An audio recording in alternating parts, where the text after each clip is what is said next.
Breaking news SLBC tunnel ప్రమాదంపై కీలక సమీక్షను నిర్వహించనున్నారు సీఎం రేవంత్ రెడ్డి. ప్రమాదం జరిగిన 7 నిమిషాల్లోనే 8 మంది మృతి చెందారని అధికారులు నివేదిక ఇవ్వడంతో దీనిపై ప్రభుత్వం అధికారిక ప్రకటన చేయనున్నట్లు తెలుస్తోంది. అసెంబ్లీ కమిటీ హాల్లో ఈ రివ్యూ మీటింగ్ జరగనుంది. సంఘటన జరిగి నెల రోజులు దాటిన నేపథ్యంలో ప్రభుత్వం ఏం చెప్తుందా అనే తీవ్ర ఉత్కంఠ నెలకొంది.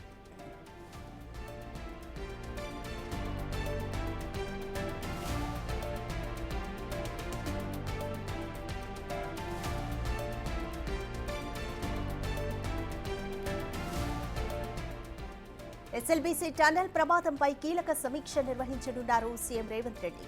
ప్రమాదం జరిగిన 7 నిమిషాల్లోనే 8 మంది మృతి చెందారని అధికారులు నివేదిక ఇచ్చారు. ఇక దీనిపై ప్రభుత్వం అధికారిక ప్రకటన చేయనున్నట్లు తెలుస్తోంది.